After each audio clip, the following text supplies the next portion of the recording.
Comment faire porter un masque dès l'école primaire? Jeudi 29 octobre, le Premier ministre a annoncé que désormais le port du masque commencerait dès 6 ans, dès l'école primaire. Alors comment faire pour que ce moment se passe le mieux possible, qu'il retourne à l'école lundi avec son masque de la manière la plus agréable possible? Dans cette vidéo, on va vous partager quelques conseils sur le plan aussi bien pratique que psychologique et pédagogique.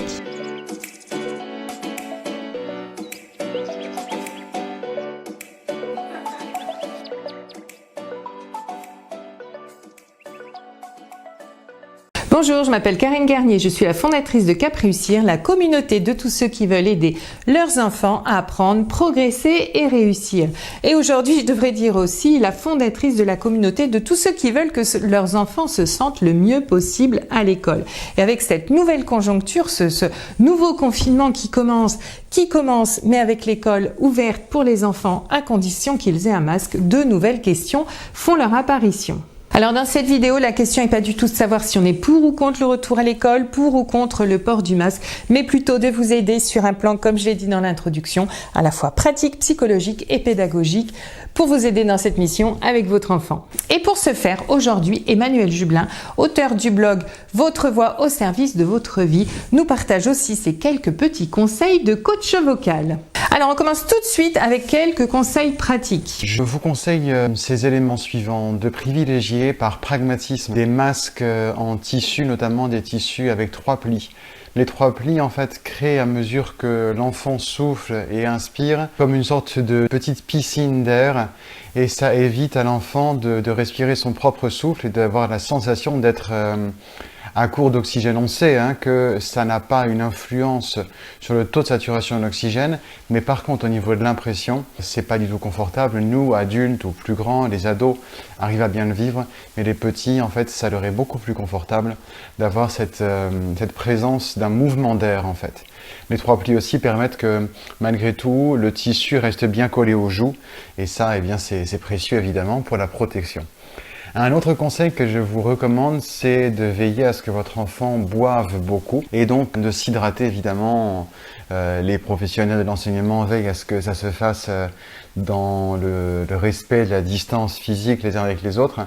Mais en fait, il est important de s'hydrater parce que le masque, eh bien, au fil du temps, à force de respirer cet air-là, il y a comme une sorte de phénomène de déshydratation. Je ne sais pas l'expliquer de façon scientifique, mais c'est recommandé de bien boire de toute façon. La boisson eau plate préférablement. Bon, les enfants ils n'aiment pas trop l'eau qui pique, mais c'est idéal évidemment pour tout aspect de santé et encore plus dans ce moment-là pour le confort physique.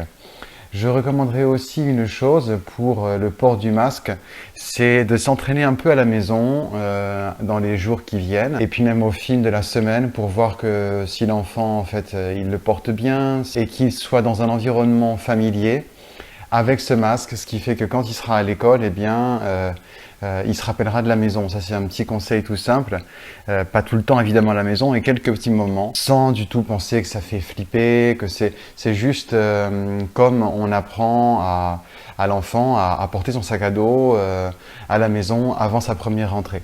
Alors à ces conseils très pertinents que vient nous donner Emmanuel, moi j'en rajouterai 3 autres.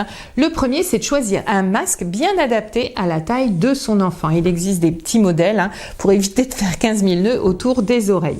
Le deuxième conseil, ça va être justement d'apprendre à votre enfant à le mettre, à l'enlever sans le salir, voyez, sans le contaminer avec ses doigts. Voilà, à le ranger le plus proprement possible. Et le troisième, qui fera le lien avec la suite, c'est-à-dire les conseils psychologiques, marquez bien le masque au nom de votre enfant. Alors ça, pour plusieurs raisons. La première, c'est que ça évitera, comme je l'ai vu dans une publication Facebook, ça évitera à votre enfant d'être tenté de l'échanger à la récréation ou de faire une blague. Voilà, le nouveau jeu, on s'échange les masques. Alors d'un point de vue psychologique, comme je viens de vous le dire, le premier conseil, ça va être de lui permettre de s'approprier ce masque, d'en faire un objet qui lui appartient, au même titre que sa trousse, son blouson, son cartable, etc. Donc en marquant son nom, on l'a dit, mais ça peut être aussi en le personnalisant, en le choisissant avec lui le tissu, si c'est un masque que vous cousez, que vous fabriquez vous-même, ou en le décorant, pourquoi pas, en faisant des petits dessins dessus, collant des stickers, etc. Quelque chose qui lui permet de se rendre compte que c'est vraiment son masque, que ça lui appartient. Alors le deuxième conseil sur le plan psychologique que je voudrais vous donner, c'est de l'aider à construire cette routine, à mettre en place, comme tout changement, voilà, il faut le temps de s'y habituer, c'est nouveau, c'est perturbant, etc. Alors comme l'a dit Emmanuel, en permettant à notre enfant de s'entraîner à la maison, donc ce week-end, s'il reprend l'école dès lundi, voilà, on l'entraîne, il le met un petit peu, etc. On peut s'amuser, le tout, voilà, un conseil très très important. Sur le plan psychologique, en fait, ça va être de lui permettre de s'approprier cet objet, de se rassurer, d'être rassuré, on va voir ça juste après, et de faire tout ça par le jeu, que ça reste ludique. Donc voilà, sur la mise en place de cette routine, on peut l'habituer à porter ce masque en le portant d'abord quelques secondes, puis quelques minutes. Enfin voilà, vous pouvez chronométrer, utiliser un time timer, de sablier, une alarme, etc.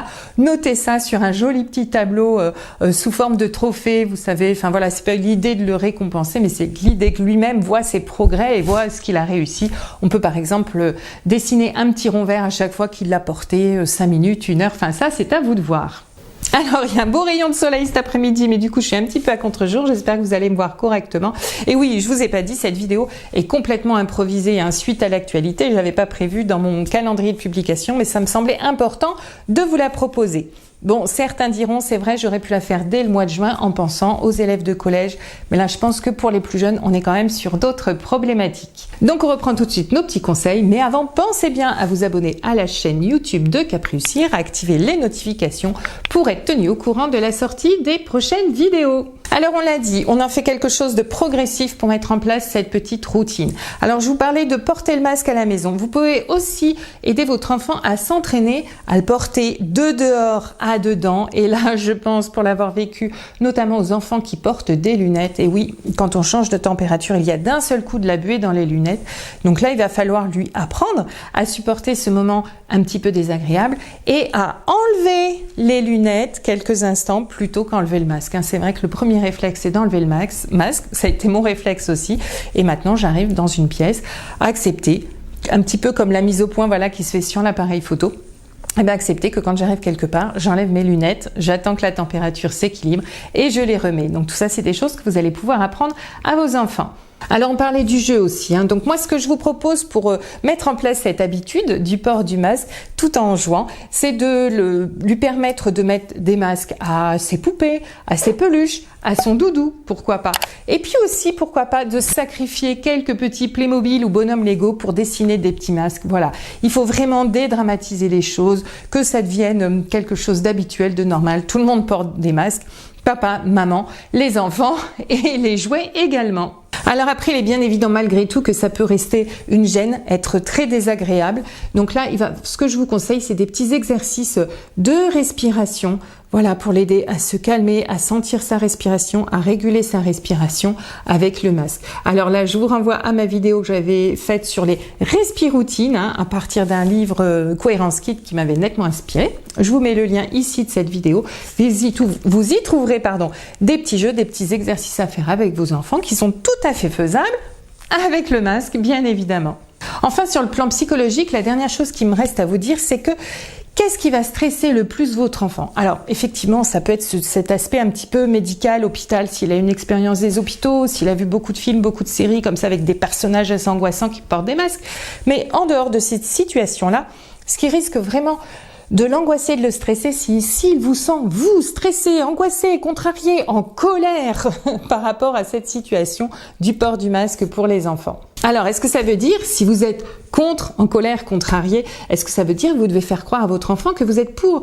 Non, non, pas du tout. Vous pouvez lui dire, par exemple, voilà, le président, on va simplifier parce que le Premier ministre, le gouvernement, tout ça, c'est pas sûr que ça lui parle, mais le président a décidé que ce serait mieux pour la sécurité de tous les Français que tout le monde porte un masque à partir de l'âge de 6 ans, donc tu vas porter un masque aussi.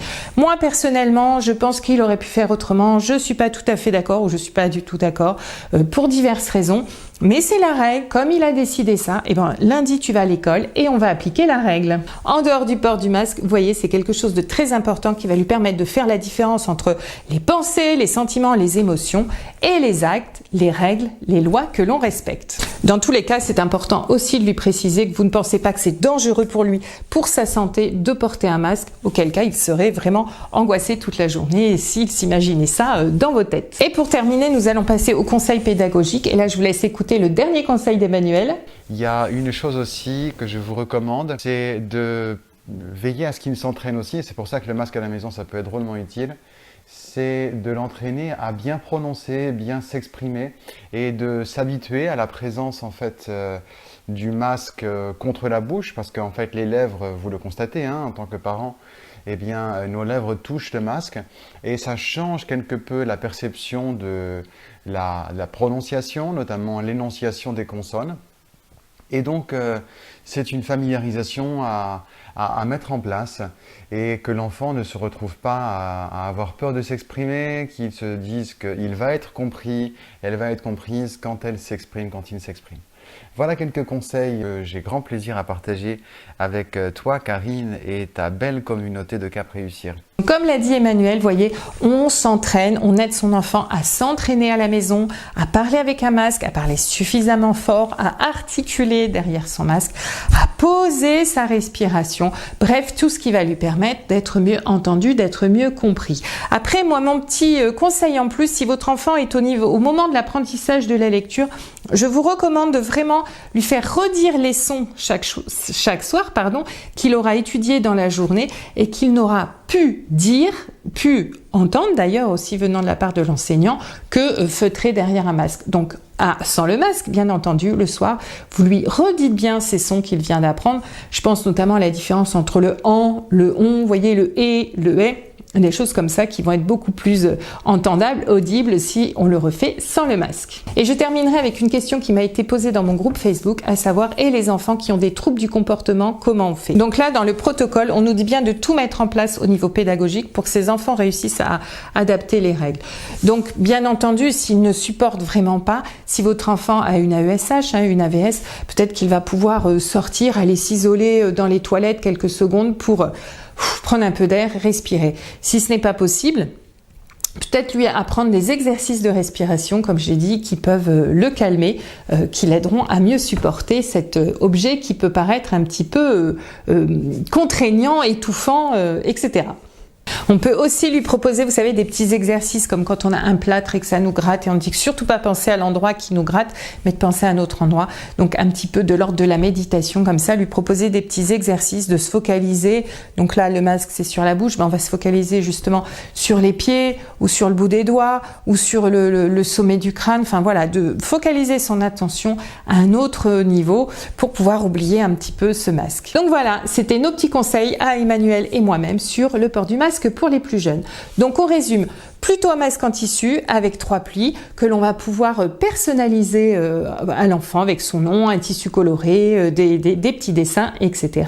On s'entraîne, on met en place cette habitude progressivement en commençant à la maison, par le jeu, en chronométrant, en utilisant les poupées, les peluches, les figurines, etc. En apprenant aussi à passer de dedans à dehors, surtout quand on a des lunettes. On essaye par tous les moyens, que ce soit la discussion, des petits exercices de respiration ou de méditation, de calmer les angoisses, le stress de nos parents et de nos enfants.